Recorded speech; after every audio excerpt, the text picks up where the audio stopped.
Hello and welcome back to Perspectives. On today's show, we have our usual roundup of the main stories affecting the Sikh community around the world. And in the US, we go through the key findings of the latest analytical report into Hindutva's activities across the nation. Well, no surprise to discover how academia, media and even politics have been deeply infiltrated to spread their nationalist extremist agenda on an unwitting nation, particularly to turn it against the Sikh community. Well, all this and more on today's show, but joining me as always is our very own correspondent in Canada, James Cousineau. Good morning, James. Good morning, Angus, and good morning to our viewers out there. Over the next few days, you may notice a bit of change in the audio. We are working here at the Vancouver studio to change up the audio system to give a much clearer and crisper sound without as much echo. So we hope that that will make a difference in the audio quality coming from this end. But remember, you don't need a microphone to send in your comments in the comment section. And don't forget to stick around to the end of the show to see if your comments made the grade today. See what comments come up. And who knows, I haven't seen the comments yet today, so who knows if our Critics Corner might reappear. I don't know. You'll be as surprised as I am, so stick around. Thanks for joining us. Back to you, Angus. Indeed, so hold with bated breath to see what appears later on. But James and I, in the meantime, will be bringing you our perspectives on the daily news affecting the Sikh community across the world. And indeed, we will take a look at loads of your comments at the end of the show. So do keep an eye out for those. Right, let's get underway, James. What are you going to start us off with this morning? We are looking at several stories from around the globe, but mostly focusing actually in North America. Surprise, surprise, we are looking at the driver controversy and the commercial driver's license scandals, but not like you would expect. You'll probably expect me to talk about the US, California, Florida, and other states, but no, I'm talking about a major scandal here in Canada dealing with commercial driver's licenses. We're also going to take a look at the threats that continue against Maninder Singh, who is basically he has taken over the lead role here in Canada in replacement of Hardeep Singh Nijjar, or should I say in complement and furtherance of the work of Hardeep Singh Nijjar, I think is a much more appropriate way to put it. And of course, you can see on the screen a little, I had a little fun with AI there. So he is the invincible Maninder Singh. So I thought, just play with it a bit because he's under a lot of stress, as we'll talk about in just a few minutes. And then we'll take a look at some changes that are coming to the H-1B, changes that were announced previously. So again, they're changing and it might offer some hope for some, but it may also offer a furtherance and block to others. So we'll get into that as well as time allows. Now, let's start, of course, with the sanctuary under siege, and that is Maninder Singh, and most of you will know him as a part of the Sikhs for Justice and, of course, the Khalistan movement. So he's very intertwined when you talk about one and the other. His name often comes up. I've had the pleasure of meeting him in the past. Very nice gentleman, very well spoken, very focused on the goal, but of course that comes with risks. And the risks that we talk about all the time with transnational repression at the hands of India. Maninder Singh has been warned 3 times now by the Royal Canadian Mounted Police with the National Security Service Division that he is at imminent threat for his life. I was really impressed that one of our mainstream and one of the largest news organizations in Canada actually did a focus on this today, and I wanted to share that with you so you can see what's going on and hear it in his own words about the sacrifice that he and his family are making in the whole movement towards being a Khalistan supporter and organizer. So let's take a look at that report from this again was from Global National News. At events protesting the Indian government's foreign interference, his is a familiar face. India is the only country. Maninder Singh regularly provides testimony and interviews calling out India's transnational repression that targets members of his Sikh community. But for his advocacy, he's paid a heavy price. 3 years ago, Singh received his first visit from the RCMP's national security team. The terminology used is you're at imminent threat of assassination. There was no doubt it was the Indian government. He was told he could no longer live with his young children for their own safety. I had no choice but to leave. At first, Singh thought it was an overreaction, until June 18, 2023. when his friend and fellow activist Hardeep Singh Nijjar was shot dead in broad daylight in front of their Sikh temple. Nijjar had received the same warning from police. That's when this is actually real, and they are bringing this violence to Canada, and everything has changed. Agents of the government of India. Prime Minister Trudeau and the RCMP accused Indian government agents of murdering Nijjar, along with other violent crimes on Canadian soil, which India furiously denied. But Prime Minister Carney has worked to reset relations. He's now planning to visit India in January. In a statement, Global Affairs Canada said it's in Canada's interest to strengthen those ties as part of a broader effort to diversify trade. We basically washed the slate clean and allowed them back into that space again, and where they're still denying doing any of it. Indeed, in interviews, India's new High Commissioner continues to reject the allegations and claim it's a Canadian problem.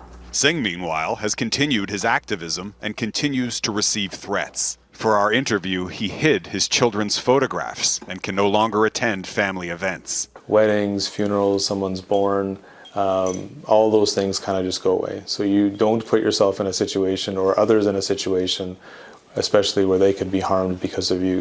In an emailed statement, the Foreign Affairs Minister calls it unequivocally false to claim that Canada's foreign policy ignores the Sikh community's concerns. But Singh says that community feels very ignored by a government seeking to normalize relations with a regime that's orchestrating violence here in Canada. Donna? All right, Jeff Semple in Toronto, thank you. So as you can see, it is a big sacrifice that he is making. As he said in the video, that he is forced not to attend birthing events, celebrations, birthday parties, just real celebrations of family and times in life that you should be able to feel free to enjoy celebrating with family and friends. Times that you should be proud to be a part of the community and to be together and celebrate as a one. And that has been stripped from him. As you also heard, that he is not even safe to be residing with his own children and his family. And that, again, is a real sacrifice that is not just a look at what he has to give up, but the reasons behind it. And that is because a foreign nation has it in their mind, and when I refer to them, of course, we're talking about Narendra Modi, the RSS, RAW agency, so many others, that are taking it upon themselves to assassinate or threaten the safety of individuals and their families on Canadian soil. Just absolutely something that we never thought a few years ago that we would see, something that we never thought we'd experience, let alone that the government would be playing such a quiet role right now, it appears, in exchange for the trade agreements that they are trying to achieve. Again, we need to see more power from the government to get up and make these changes. And at this point, it's just not seeming that they are doing so. So again, a much deeper report here that you'll be able to find in our Substack as we move on, so we can keep the flow going and make sure we try to get in all of the information that we have for you tonight. As that is the case, we're looking at a gilded cage and how the U.S. immigration system is sending mixed signals. It's offering relief to some while building a wall for others. Now, this has to do with the H-1B visas, and how it is working is that there has been some concessions made. There are not only people who are going to be impacted with an F1, but also certain other categories with work and employment visas that may transition to an HB1. If they are already in the United States, then they can go ahead and proceed with the HB1 without the need to put up the $100,000 by the employer. Now, there are some caveats to this. If they apply to transition their current status to the HB1, they cannot leave the United States, not for a wedding, not for a funeral, not for any purpose. They have to stay in the U.S. If they decide to depart, even for a few days to cross the border out of the country, that is automatic grounds for them to reset the application process and require them to file at a consulate or embassy overseas, and therefore giving up that opportunity to not have the employer pay the $100,000. So again, it comes with the caveats. Now, for those who are planning educational trips and foreign students, of course, now not only are they impacted by this, but also in terms of a 5% cap for students from any particular nation. Now, of course, we also know that there is a high rate of student and foreign students coming in from India, China, and certain other nations, and now they are capped at 5% per institution. This also has to do with certain institutions and won't apply to all of them across the board. They are going after the high-end universities, or ones that, again, don't seem to be in line with Trump's values. And this causes a big concern as well. But what the advocates are talking about, as well as small business, is startups and the companies that traditionally rely on the foreign workers, because the fact that they are looking for the best of the best, the cream of the crop when it comes to technology sectors for small startups, medium-sized companies.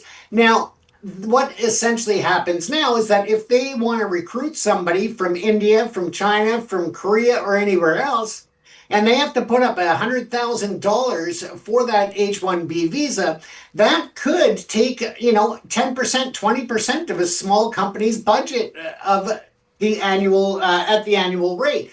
So that is going to have a major impact. It's going to scare a lot of the incubators and a lot of the companies that are starting out. It's giving them an unfair disadvantage in favor of the large corporations who can afford to spend the $100,000.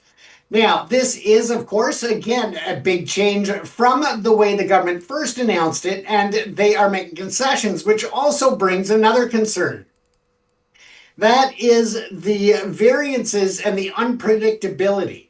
When it comes to people wanting to plan their futures, whether or not that's a student that's impacted by the 5% cap and the 15% overall, and when I say overall, that means that a university can only have a maximum of 15% of their student body as foreign students. So again, this creates an uncertainty. Employers and employees have to be concerned about whether or not the programs and immigration policies are going to change again on a whim the following month or a year from now. Because if they are going to choose to try to live the dream of building a new life in the U.S., it's hard to do when there is so much instability within the context of immigration. People can give up their lives and move there and find out that it's going to change all over again. And that is a problem, again, that's going to put up more roadblocks for businesses of all sizes to attract and retain these individuals. What's happening now is a lot of people who are in the fields in which they could come on the H-1B visas are looking to other nations with more stability in terms of the immigration process and policies that are in place at this time, and that will allow them to have that comfort and that peace of mind to relocating their family, starting to raise a family. All of that sort of thing is playing a big, big role. Now, of course, the U.S. Chamber of Commerce is filing lawsuits against the policy, saying that they inhibit the discrimination towards the certain facilities, certain businesses, give unfair disadvantages, and so forth. So we'll see if they actually make it anywhere with that. But again, it is a matter of the immigration system and the ways that it is being changed.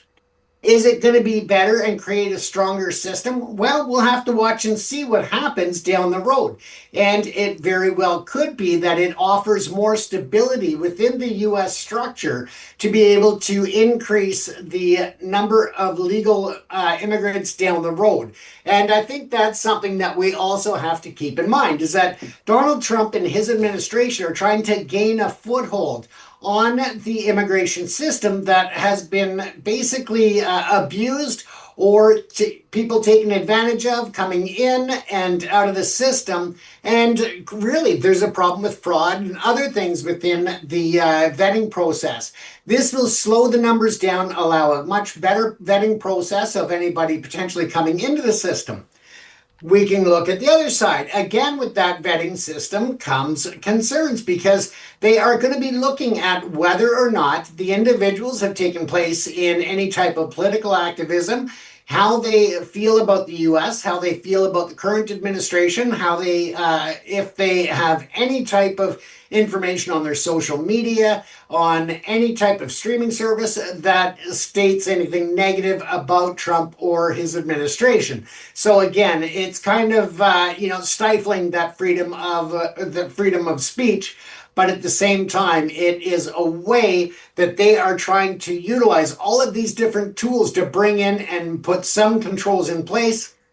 And some people are very concerned that it seems to be a lot of changes, but again, they keep adapting it or changing it up on the fly, that there's no real consistent, solid plan in place to achieve a final goal. And nobody really knows what the goals are, because the goals themselves keep changing.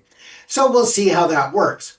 Now, the 10-point memo that was sent out by the various organizations talking about the different political and cultural priorities on campus is banning the use of gender as factors in admissions and hiring. And this is what Trump wants the universities to agree to, in addition to other concessions that he wants.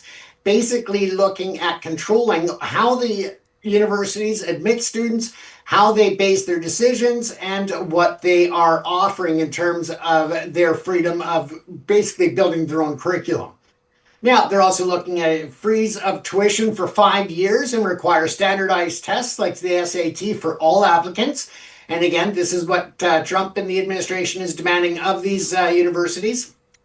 And foreign students for their alignment, screening them, for their alignment with American and Western values, and for hostility to the United States, its allies, or its values. Again, anything that you state negatively about the U.S. or any politician could fall into that category. And there's so much in terms of the freedom of individual agents and screening employees that there's concern about how equally that's going to be enforced as well. Now, they also want, this is a big one of concern for many, is that they want the universities to share all information about foreign students, including disciplinary records, with the Department of Homeland Security and the State Department upon request. That is a big concern about reporting personal and confidential information, what's unprotected under the Privacy Act, for things that could be very minor infractions within the university system, depending on which university that they are attending. Also about promoting viewpoint diversity by revising or abolishing institutional units perceived as hostile to conservative ideas. So in other words, anything that Trump or his administration doesn't like, they would have to remove from their curriculum or from their different programs. So again, there are some concerns about it. There are some potential benefits to it, but at the same time, it's what they're calling a phantom policy, because it just seems to be changing so much. As for the economic impacts, of course, we've talked about the contentious legal battles over whether or not this move is legal and whether it's actually enforceable. But in the meantime, it is creating an opportunity for corporations to either adapt, to absorb the policies, or to just abandon the foreign worker programs altogether. And we're seeing that various corporations are doing just that. They have to make those decisions. Tata Consulting Services, for example, has paused new H-1B sponsorships for overseas hires, and they're citing sufficient existing H-1B workforce and a strategic shift to local hiring. Walmart has said that they've paused hiring for roles acquiring new sponsorships, so they won't be putting out that kind of money. Stated that they've got a commitment to being thoughtful about the H-1B hiring approach. Essentially, it comes down to dollars and cents for Walmart, just like any of their other decisions. Intuitive Surgical, they say they've temporarily paused any orders or offers to candidates needing the H-1B sponsorship. They cited uncertainty caused by the recent U.S. executive proclamations, so that's where they stand. And two others, of course, Cognizant, a big U.S. corporation, has said that job listings now specify that there are no employer sponsorships. And they have not actually released any public statement or any public policy on their websites or anywhere else, but it does suggest a policy shift away from their previous stand to do sponsorships. Finally, NVIDIA, of course, we know them as a chip manufacturer and AI leader. They'll continue to sponsor H-1B applicants and cover all associated costs. Again, the CEO there confirmed that the company's commitment to attracting the top global talent, and that's what it comes down to. And again, the big corporations will have more of an opportunity to absorb these costs, where small and medium enterprises will be hit very negatively that way. Now, there are, of course, the legal battlefield challenging the proclamations, the human costs and the erosion of global trust, which we've already talked about, and other points that we could look at. But in the interest of time, we'll leave it at that because I think we've covered the basics as to what is happening with that. Once again, if you know somebody who is considering switching from these certain visas that we've outlined or others, and they're looking to transition to an H-1B visa, it may be very prudent to look at doing it as soon as possible to get the application started. But keeping in mind that if you start that process and you are planning on going back to India, China, Korea, Iran, anywhere, that is going to make changes to those plans, because you will not be able to leave the US once that application is started until it gets either approved or it gets denied. So again, that is a big concern for many, because there's no guarantee that if you apply that you will even receive that H-1B. So that brings into a bigger scope as to how that is. Now, we are running out of time, so I think that at this point we will save this story for tomorrow night. We'll give you just a quick peek at what we're looking at here, and that is Ontario has caught a various group of companies and individuals who have been selling the commercial driver's licenses without people meeting the certain terms. They've been fraudulently changing the driving records, adding documents to the licensing records, and so forth. And they are looking at potentially upwards of 1,500 truck drivers out there on the highways of Ontario and across the nation who fraudulently have obtained these driver's licenses, as well as investigations that have happened in Saskatchewan, British Columbia, and Alberta. So we'll get into that tomorrow night, as I don't want to take up all the time of the show where we will have viewers going, what happened to our friend Angus? So Angus, I will ship it back to you, my friend. Indeed, thanks, James. Interesting stories. Particularly the visa story. I find this quite interesting because it's very easy to get quite sort of emotional on the face of it. Oh, how dare they introduce these outrageously expensive visas? But it does highlight an issue, and I think this is a real weakness of Western society and Western politics. The way that the West does things is that we're all very very proud of our Western democracy and the way things operate, but actually there is a weakness in our system, and that's often highlighted in, for example, the finance markets. And for those who follow the finance markets might be familiar with this problem, is that fund managers, people who manage large amounts of money for your pensions or whatever, they're always accountable every quarter. That's every 3 months. They have to report their results. And of course, they are judged by those results. If those results aren't always rising and they're making money for you, you think, well, they're not very good. Now, the trouble is, this means that their whole focus is to produce quick results. It's not about what happens in the long term as much. The focus is on, we need to deliver good results quickly. Now, good results quickly might not actually be the best thing for your money. You might need to invest it in something different that actually over the longer term is going to do better. Because if you invest in something that produces quick results, well, that might be actually the worst thing, because it might suddenly dive after that, whatever. But the concept is that this need to deliver quick results actually actually might not be in the best interests of the investor ultimately. And it's the same in politics. We have the same problem in Western politics in that every government, generally speaking, has about a 5-year term. So they've got to deliver results within those 5 years and preferably as quickly as possible. So it means that policies that are brought in have to deliver those results quickly, otherwise they'll get voted out at the next election. Which means, therefore, that policies that actually might take 5, 10, even longer years to deliver results and are very rarely brought in because we won't get elected. These policies that actually we need as a nation, for example, whether it's Canada, whether it's UK or whatever, and actually a prime example of this is, for example, the medical profession. We need more doctors. We need more homegrown doctors in Canada, in the US, in the UK, in Europe, whatever. But it takes many, many years to entice people, youngsters, into the medical profession, to go to university, to get qualified. It takes, 5, 6, 7 years to become a qualified doctor. If you institute a policy now saying we need more doctors, so we'll bring in all these policies that will encourage homegrown doctors, we're not going to see the results for 6, 7, 8, maybe even 9 years down the line. But of course, if you're a government thinking, well, yeah, by the time our policy brings the results, we'll be voted out because we haven't delivered those results. We haven't delivered doctors in year 1 and year 2, which is what will get us elected next year. And so this actually highlights this problem, is that unfortunately very, very few politicians, there are only a very few rare exceptions to this. A few come to mind, actually. Ronald Reagan in the US, Margaret Thatcher here in the UK.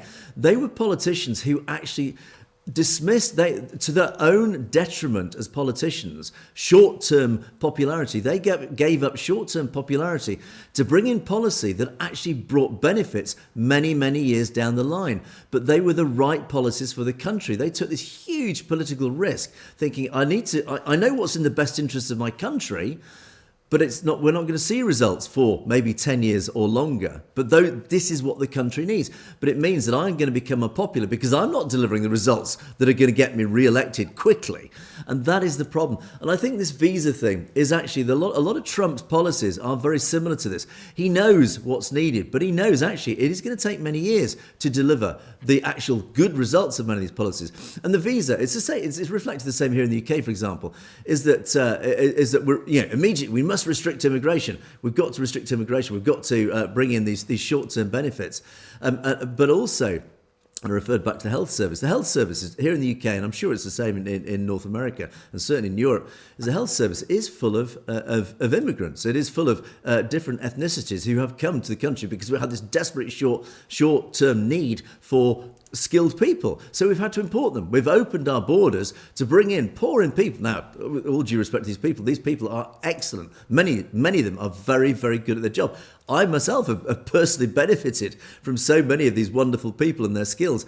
But ultimately, the goal is, well, look, we need to engender our own homegrown skilled professionals. Same in industry. We need to grow our tech experience. In other words, we need to stop having to import people, and why not grow it in our own nations, and grow our skill base, our industrial base. And this is the Trump philosophy. This is very much philosophy of countries that are sort of waking up to this. But unfortunately, it takes many, many years to do this. And of course, the side effect of that is to close the borders. Unfortunately, it's short-term pain for long-term gain. If you close the borders, it leaves you open to criticism. We don't have the workers. We don't have the skilled workers. How are we going to fill the places in our health services? How are we going to get the truckers to drive our logistics chain? How are we going to fill the tech industry with our skilled coders from India, etc.?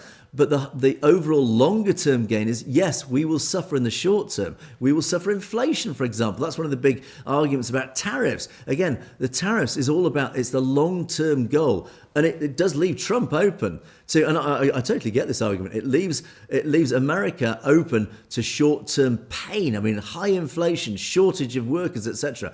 But the overall longer-term gain is, look, all it will do in the longer term is it means we then are it's forcing you through pain to actually change the way we run our industry, change the way we run our supply chains, change the way we run our tech industries by growing and nurturing our own talent here in America, here in the UK, here in Canada, wherever it is. That's the policy. I get it. Now, Right or wrong, but that, in my opinion, is what's driving this, and that I think is, as I say, it's actually a weakness in Western.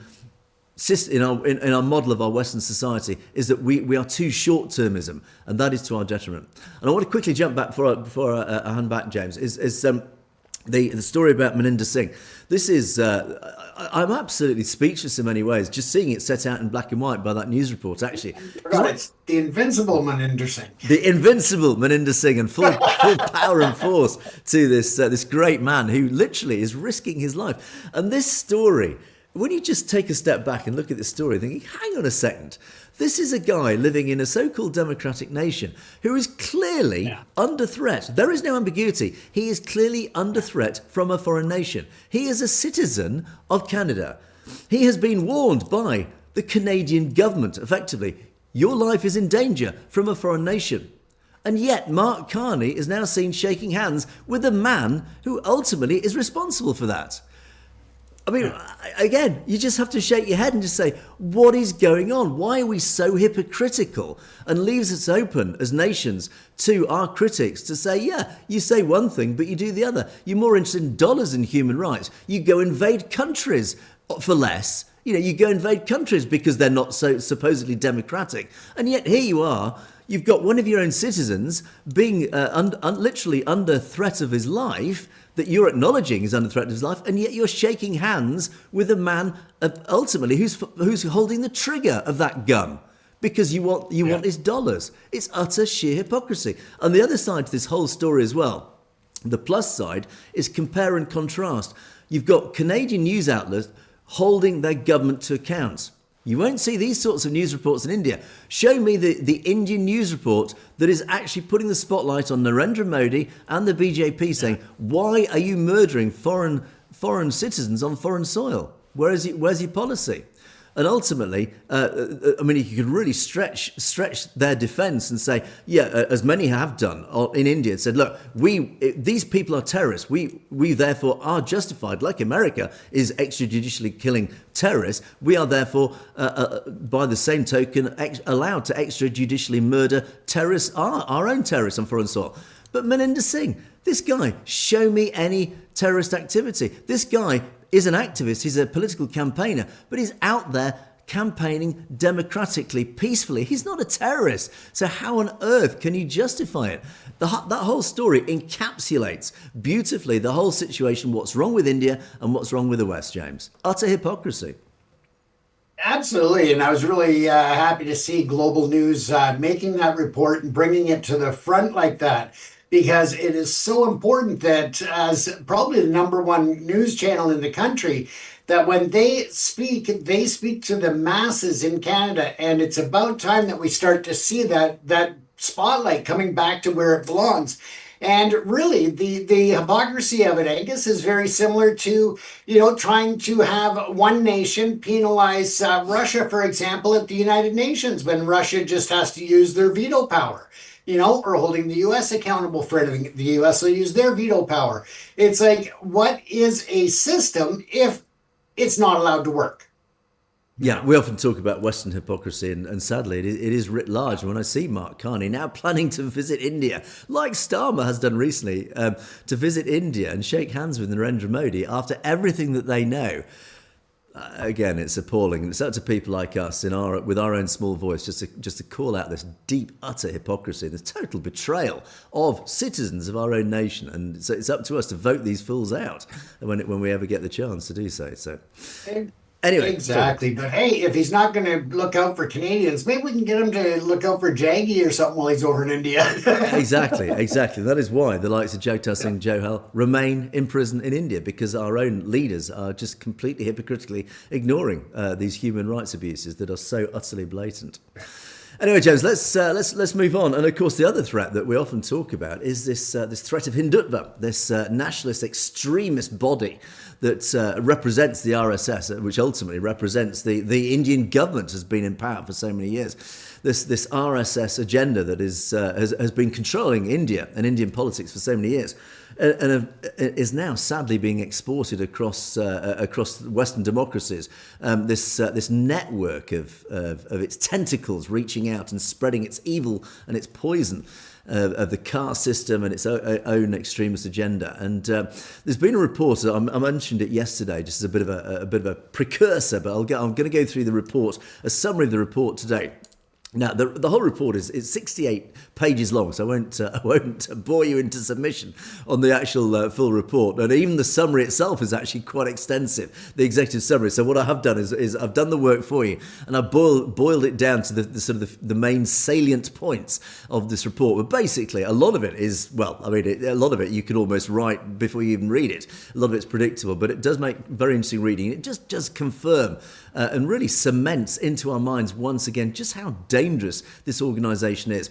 Now, the summary of the report, just to quickly go through it, the first part is basically it sets out who is Hindutva, why is it so dangerous, and basically it says it is transnational. In other words, it is now exported from India. It isn't just within India's domestic boundaries. It is now being exported transnationally, right across the Western democratic world, and it is this far right ideology. It is basically it's almost an evolution of Nazi ideology. It is all about Hindu supremacy. It is this idea that we Hindus are more supreme, we are better than everybody else, and we will do everything to ensure that we all become this supreme race. And it also is trying to bury the fact that India is constitutionally secular.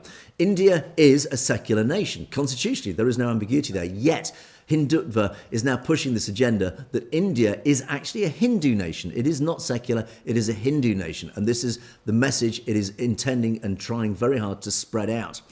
Hindutva also, the report makes very clear, Hindutva is distinct from Hinduism, despite the fact that Hindutva is going to great lengths to say otherwise. Hindutva is pushing the agenda that Hindutva actually is Hinduism. That is not the case. And again, this is the case where we on our channel always highlight the fact that we are not against Hindus, we are against Hindutva. There is a very clear distinction.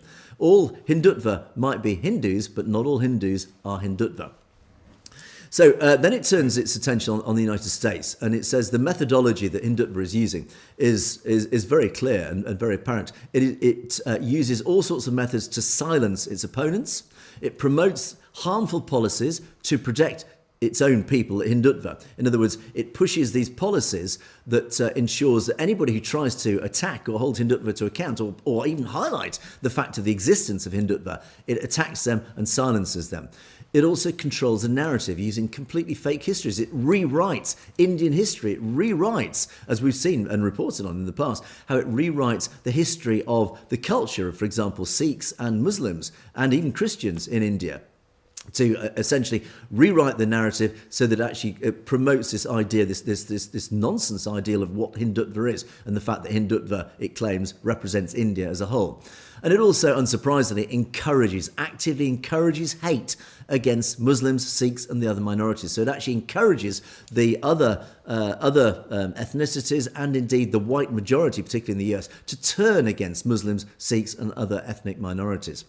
So the next section, Hindutva is not Hinduism. And again, this is a huge area that again, we've talked about at great length. And it says very categorically, Hindutva is not Hinduism. Hinduism itself does actually promote pluralism in the United States. Hinduism, I mean, this word pluralism basically means, it means we can all coexist as different religions. Again, this is very much foundational in the Sikh philosophy, is that we all believe in pluralism. Sikh believes in, yes, I respect you as a Christian or a Muslim or even a Hindu, and I expect your right to exist and to follow your own religion. And my obligation is to help you become a better Christian or help you become a better Muslim. It's not to try and forcibly convert you, but this stands in direct contrast to what Hindutva stands for. So Hindutva is against this idea of pluralism, and it pushes this agenda in the United States. Hindutva also, its core is all about supremacy and discrimination. Its core is we are supreme, we are the superior race, the superior religion, and therefore it discriminates against anybody else and any other religion that does not fall within that core. And it does this by deliberately collapsing the identity of minorities. And instead, it says, actually, Hindus are the only spokespeople of India. In other words, forget Muslims, Sikhs, whatever, the other Indian diasporas, is that only Hindus actually speak for the people of India. But of course, when it says Hindus, it means Hindutva. In other words, the only message that is allowed to come out of India, the only message that you must listen to, is actually the Hindutva message, because we represent Indian culture. That's its methodology. It's very, very dangerous. It's very subtle, but it's very dangerous as well. And we see this it manifests itself in many, many ways. And the danger is, of course, is the Hindutva agenda becomes the only narrative that then influences US social and political policy. And we've seen this, of course, recently with SB 509 in California and Governor Newsom being completely and utterly hoodwinked, influenced, controlled by Hindutva forces to then veto that very, very important bill, which in turn, that bill would have actually helped control the progress of Hindutva within the United States. And Hindutva successfully closed it down. Again, refer back to the earlier point where it silences anybody who can hold it to account. So the next section, Hindutva groups fuel civil rights violations in the United States. Hindutva has indeed exported its ideology, it's exported its structure, and of course it's exported these quite devious tactics all over the United States. In fact, not just the United States, we've seen it in Canada and indeed Europe as well. And of course, it has these bridges between these organisations in the US and North America. In particular, in the US, we've got CONA, we've got the HAF, etc. These are the two of the more high-profile groups. And these groups are deeply tied, embedded within their counterparts within India. And that bridge between India and North America means that they have all the resources of India pouring into these organisations locally in the US, and that is what's helping them spread this ideology. And these groups then attack their targets, which of course is the religious minorities, the likes of Sikhs, the Muslims, etc. But of course, we forget about the caste, the lower caste, the Dalits. And there are many Dalits in the Indian diaspora in the US, particularly, for example, in Silicon Valley. And we've reported in the past about how lower caste people from the Indian diaspora have been discriminated against, even in the workplace. We've had stories coming out of Microsoft and Google where lower caste groups, Dalits, working in these organisations have been deliberately discriminated in the workplace, as in they've been kept down, they've never been promoted, etc., by upper caste, Brahmins, etc., who work in the same organisations. And of course, they are then controlled by Hindutva. And there's this policy to undermine any of these groups, these other groups, the lower caste and the religious minorities, by using methodologies like, on the subtle side, using just gentle coercion, manipulation, but it stretches all the way up through to simple, basic harassment and absolute violent threats of violence and actual real-world violence. So that's how it manifests itself in the real world. And more insidiously, there is a deliberately identified policy to insert the Hindutva agenda into school curricula and into higher education, into the universities and colleges. And again, this is something that we've reported on in the past, is that academics are now being targeted by Hindutva through both coercion and influence and manipulation, but also through simple threats, simple defamation, simple cancel. We will cancel you unless you say this, etc. In other words, there's out and out coercion and threats and blackmail to some degree. And ironically, there is also this issue that US immigration law is helping engender this problem, because the way that US immigration law is structured is that the lower caste find it harder to emigrate to the US, but the upper caste find it easier, because the upper caste tend, by their nature, to be more educated. They are the more skilled workers. So therefore, there is an upper caste dominance in the US Indian diaspora, because it's easier for the upper caste to enter the US. So that's another interesting issue that's highlighted in the report. So, US-based Hindutva groups implement their ideological goals in the following ways, and it goes through various things. I'll quickly flick through these. It promotes political Hinduism, it spreads anti-Muslim sentiments, we see that everywhere, attack North American-based scholars and compromising academic freedom, which has been talking about that. Again, it tries to collapse the identities of Indian and Hindu. In other words, There is no difference in the Indian diaspora. We're all one and the same. We're all Indians. By that read, we're all Hindutva. What we speak for the Indian diaspora, not the fact that actually the Indian diaspora is made up of Hindus, made up of Muslims. It is actually made up of Sikhs, etc., etc.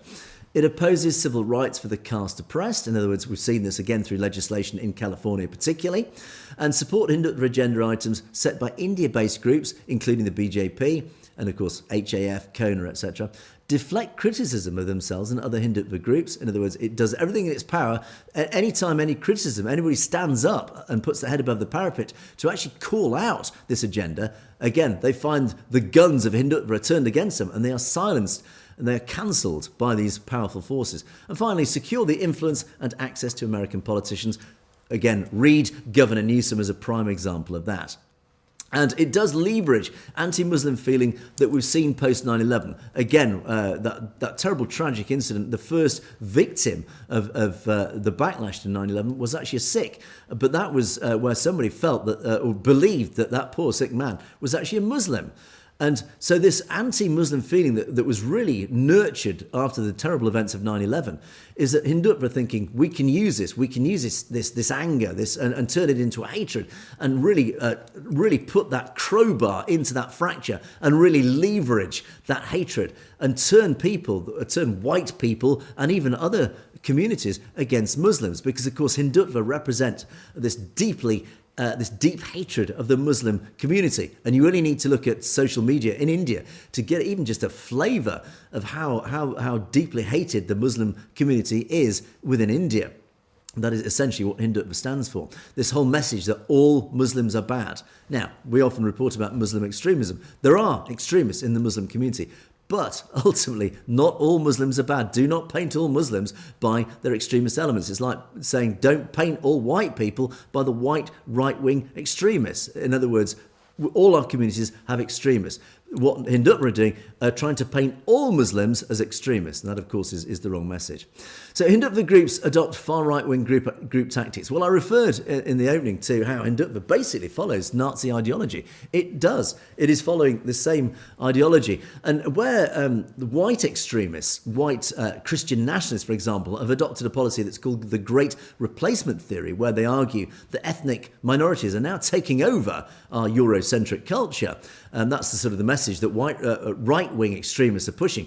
Well, Hindutva are following the same policy, but they call it Muslims replacing Hindus. And this is this idea that Muslims are an existential threat, even despite the fact that Muslims are in the tiny minority. And this actually is reflected here in the UK.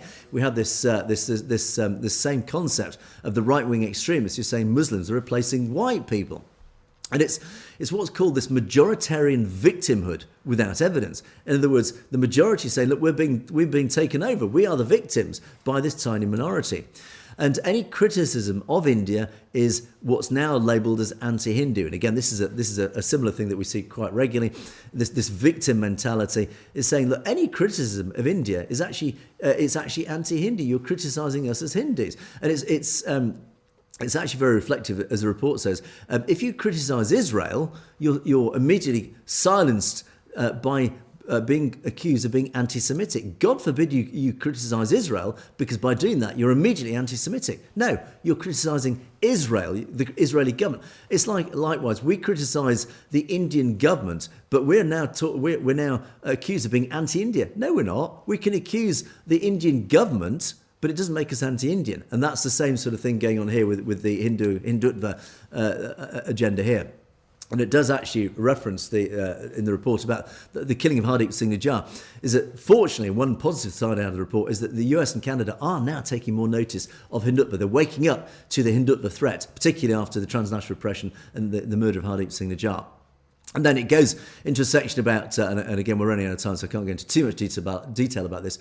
But ultimately, it talks about, how academia is being targeted by Hindutva. And then ultimately, it comes back to its recommendations. We'll quickly flick through these because these are important points. Law enforcement, politicians, civil society groups should stop partnering with US-based Hindu nationalist groups. In other words, wake up to the threat of the likes of the HAF, of Cousineau, etc. Law enforcement, etc. must realise that they are being influenced and targeted deliberately by these groups to spread the Hindutva agenda. Likewise, federal authorities should ensure that US groups that act as proxies of the RSS, in other words, the HAF, etc., must register under the Foreign Agents Registration Act. And in fact, there is a legal case going on in California where one of the local Gurdwaras, one of the large Gurdwaras in California, I think it's LA, they've launched a legal case to push to get US law enforcement to force HAF to register under the Foreign Agents Registration Act, because it is clearly acting as an agent of the RSS, and it must declare that fact. In other words, follow the money. That's what it's all about. Then, US-based Hindu nationalist groups, particularly those registered as charities, again, read the HAF, must be fully transparent about their financial links abroad. In other words, its links back to India. So likewise, this follows, again, that same legal case. In other words, they must be forced to be transparent about their finances, and it will prove in reality that they are being funded by the RSS, and therefore they are acting as an agent of the RSS and therefore the Indian government. The US government should impose sanctions or refuse entry into the US to persons who facilitate or provide material support for anti-minority violence in India. Again, that's a pretty clear-cut argument. And then finally, university administrations should educate themselves about the threats caused by Hindutva.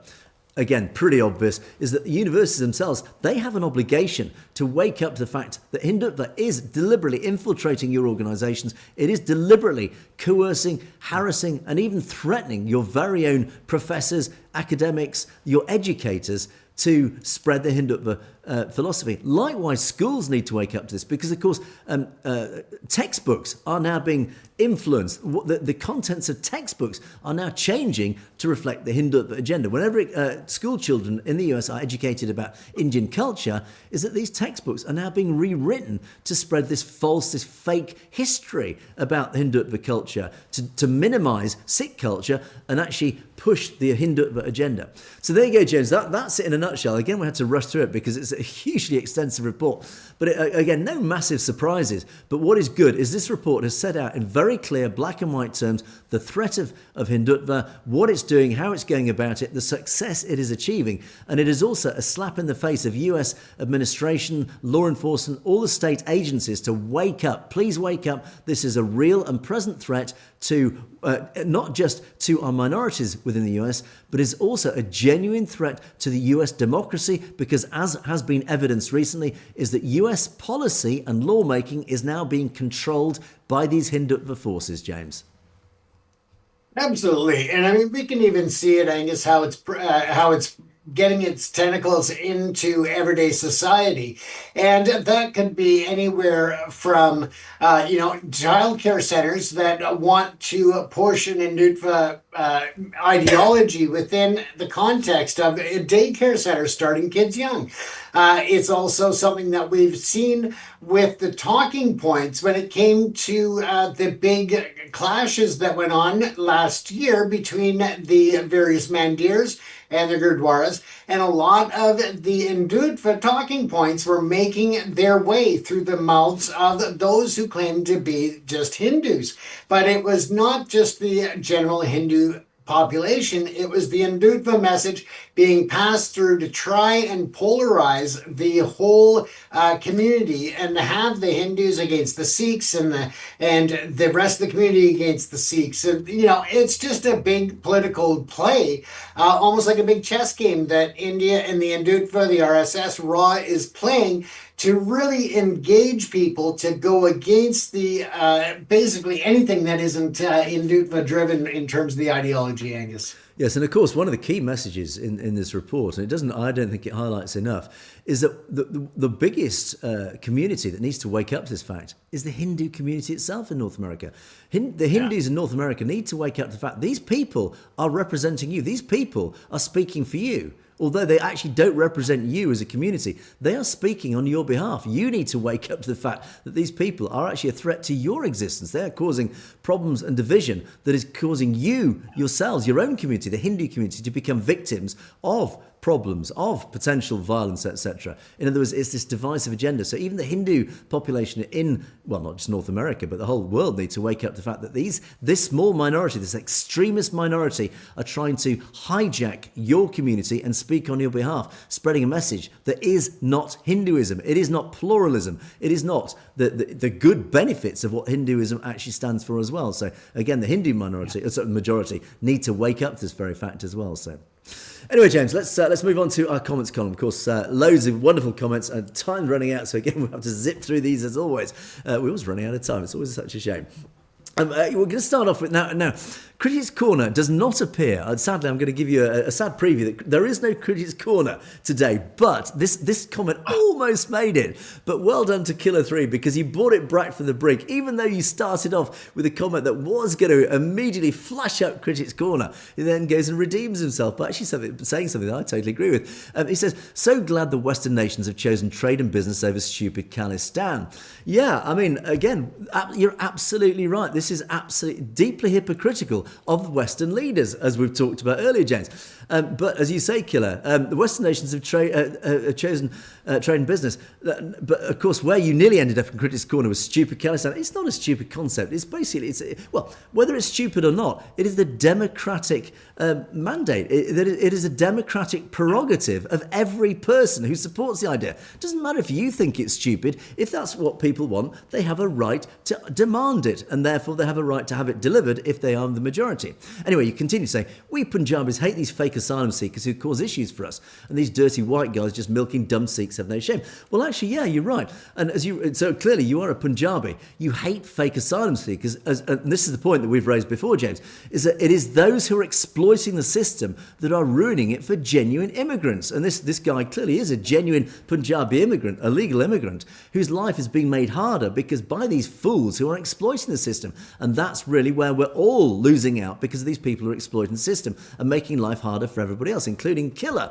And then, as you say, these dirty white guys milking dumb Sikhs have no shame. Yeah, I agree with you. There are some pretty evil white people who are exploiting the system. Again, these are criminals who we all need to unite to identify, target, and remove from our society, James. So ultimately, there's a lot of points in this whole point. Some I agree with, some I don't, James. And that last line there, I'm trying to figure out how to take that one, because it could very well be that we're the dirty white guys and they think that we're taking advantage of somebody. I don't know. Well, I'll leave that up to our audience, how to interpret that comment. Again, it's very ambiguous, and it covers three very large areas in one short paragraph. But anyway, Killer, thank you for your comment, and thank you for your contribution. Do keep contributing. It's always interesting to read your comments. Here we go. Hardal saying, this is a good one from Hardal saying, one of our regulars. Well said. What sort of currency will Khalistan use, please? Honestly, I don't know. That's actually a very good question. It's something that nobody I've talked to has actually even raised. It will, of course, need a currency. It will need a central bank. Now, what commonly happens in the establishment of a new a new country, is that they will establish their own currency, or sometimes they will adopt the currency of another major nation. For example, the US dollar. It's not unreasonable. It could actually it could have the US dollar, but the Khalistan dollar could then be pegged to the US dollar, so they actually would move hand in hand. That is not unusual, so it's not impossible it could have the US dollar. I think in reality it probably will have its own currency, whatever it will be called. I'll leave that up to our audience to come up with some suggestions, give us some ideas of what the Khalistani currency will be called. But it is likely that it will be pegged to a foreign currency to give it that foundational support as a currency, because of course when it establishes a central bank, it will need to raise capital on the global markets, and by doing that it needs, unfortunately, a track record to give people the comfort that if they invest, if they buy this currency, that it's going to be backed by something. In other words, it's not just paper money with no meaningful value. It's going to be backed by something a bit more substantial, that people will then buy your debt as a nation, so that you can build your nation. You can raise money on the global markets to build your nation. But unfortunately, to do that, it needs some sort of backing, so that investors then feel that they're going to get their money back, and of course the interest on top of that. James, I don't know. This is a very interesting question, James. Okay, but wouldn't this be a beautiful face to be on some type of currency? And I could blame it if it's a paper currency. I could blame the paper for the wrinkles and say my face is wrinkle free. Well, absolutely. In fact, that is a hugely rich seam of discussion. Is what faces should appear on the currency notes of the Khalistan currency? Of course, one face immediately springs to mind. That's the gentleman behind me, Bindravali. I have no doubt that Bindravali, his face will adorn many currency, of course, high value currency notes. But who else? We have, again, sadly, tragically, we have a rich seam of martyrs, of shaheeds, who I have no doubt will appear on notes. But again, I'll leave it up to our audience. That's a great area for a great talking point. That one. Who do you think should appear on the notes of the Khalistan currency, James? And the coins, because hey, those are important too when you look at the historical significance of people who appear on the different currency coins and bills around the world. So let us know your thoughts there for our audience. Reach out, be involved. Let us know what you think. Yeah, great comment, Hardell Singh. Thanks for that question. Sufter Buffins, 4 to 5 people are killed in Punjab every single day, and there's no inquiry, no justice, nothing. Are we surprised, James? This is Punjabi justice, or lack of it. Yeah, not surprised at all, Angus. TC says, this again, I'll have to quickly summarise this comment, but basically what TC is saying is that we have the problem is that the Sikh community does have, sadly, a small minority of criminals.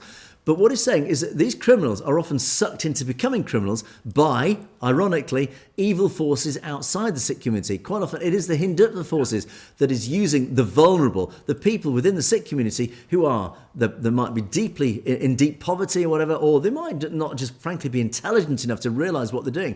They need to make money. So what do? They'll take money from anywhere, and that they then become easy meat. They become easy prey for Hindutva forces to then entice these people within the Sikh community to undertake criminal activity, which of course then tarnishes the whole Sikh community. And it gives huge ammunition to Hindutva forces to say, look at all Sikhs, and they can use this across social media. Look at these Sikhs, they're all criminals, they're all drug runners, they're all criminals. And that sadly, as TC is pointing out, that is sadly the outcome of what's happening, is that the small minority in the Sikh community are being used and abused by Hindutva forces to be turned against the larger Sikh community, giving ammunition to Hindutva forces, particularly on social media and indeed mainstream media, to then paint all Sikhs as criminals, as drug runners, as ultimately terrorists, James.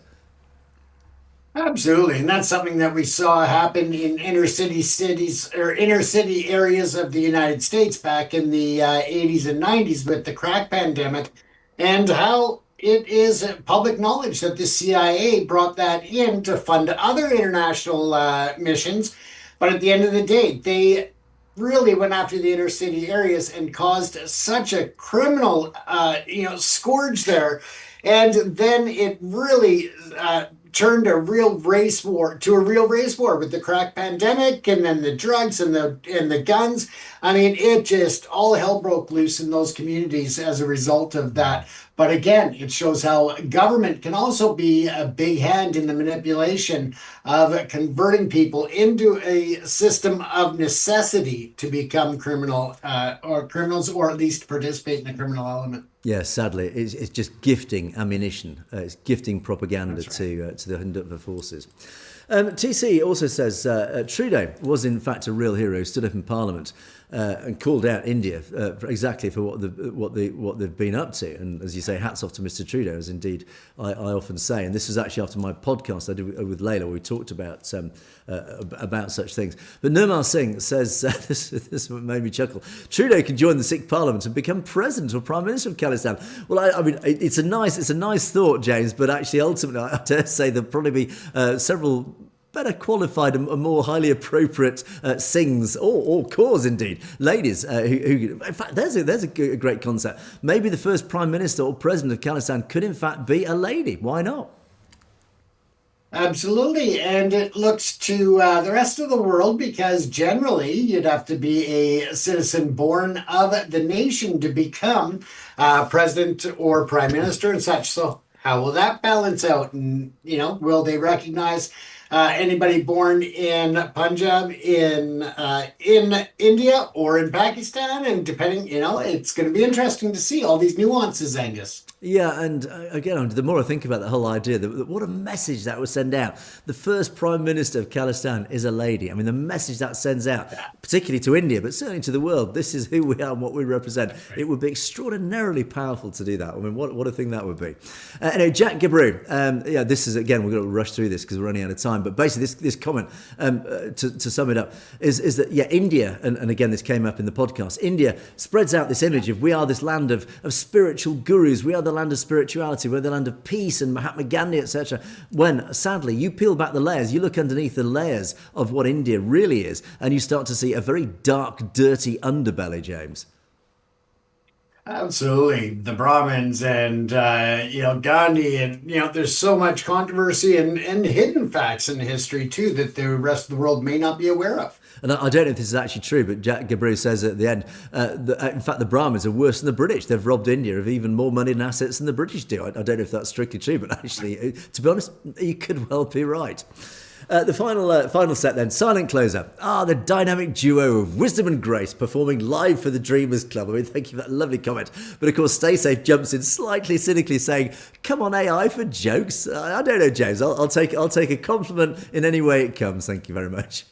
Come on, AI knows a good joke when it sees it or creates it. Even AI recognises it as a dynamic duo of wisdom and grace. I always knew AI was a force for good, absolutely. So thank you, silent closer. Jack Gibrew comes back with my hope. Stay safe. Comment too. I love this one again, Jack Gibrew. My hope is that one day Satellite TV will become a mainstream news outlet. Well, once Khalistan is established, hopefully, James, we will be the mainstream news in Khalistan. There you go.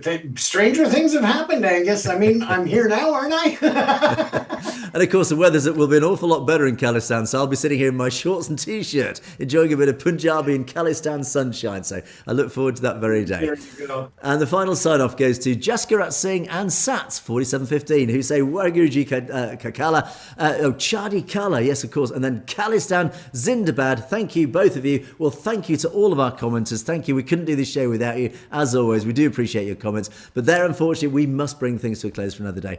Do keep your comments coming. Thank you. We've had some fascinating comments in over the last few days. Don't forget, you can, of course, message us directly if there's anything you want to bring to our attention, as many of you have been doing. Thank you to you who have emailed us. You know who you are. Much appreciated. But that's it for another day. It's a goodbye from me. It is a goodbye from James. Stay safe, everyone. You have, of course, been watching Perspectives. We will see you next time.